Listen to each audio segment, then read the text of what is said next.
Assalamu alaikum. Geçe biz özümüzdün video tasmabızda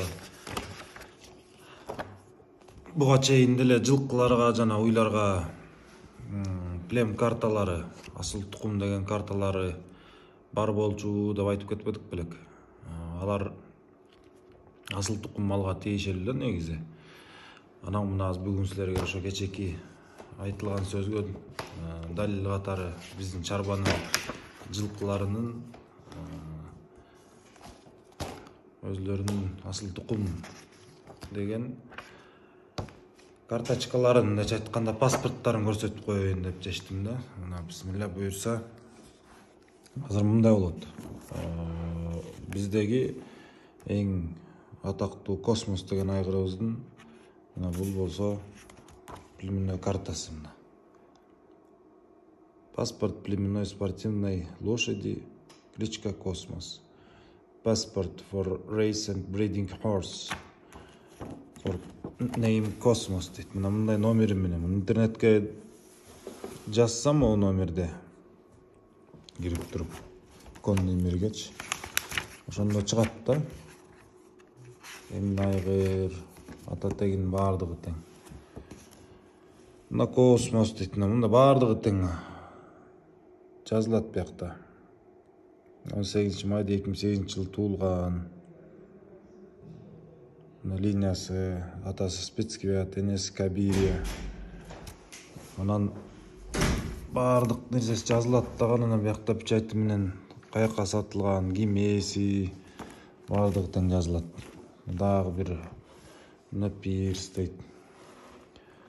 Ал эми биякта болсо мына бизден Кыргызстанда туулгандар.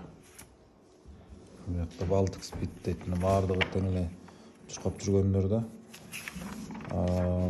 Могул жерде болсо мына өткөндөгү биз чип жасабадык беле, ошо чиптердин мына номерлери баардыгы тең турат. Биякта айгырлардыкы болсо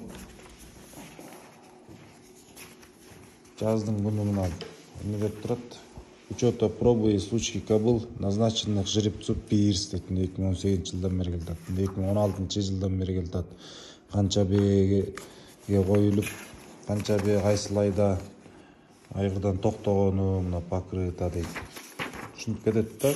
Бүт учет жүрүш керек негизи асыл тукум мал чарбачылыгында. Мына Рейнакенч дейт. Мына баардык тең ушундай случка.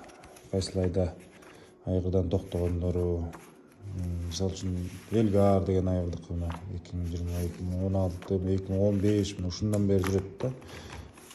Анан учет мына мындай жүрөт. Карточка племенной кобылы дейт. Баардык данныйлар да.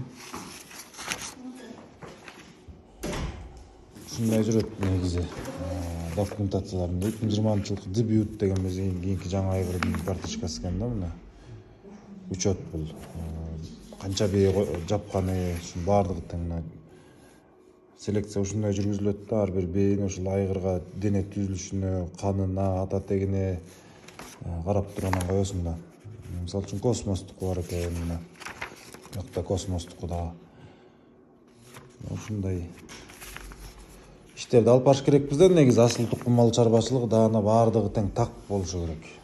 Баарыңыздарга тең эле айтып кетет элем, негизи эле үйдөгү мал жандык сөзсүз эле асыл тукум болбосо да, бирок кайсы убакта букадан качкан, же болбосо кайсы убакта айгырдан качкан, ушунун баарын тең тактап алып жүрсөңүздөр өзүңүздөргө кийинкиге иш алып барганга да жакшы болот.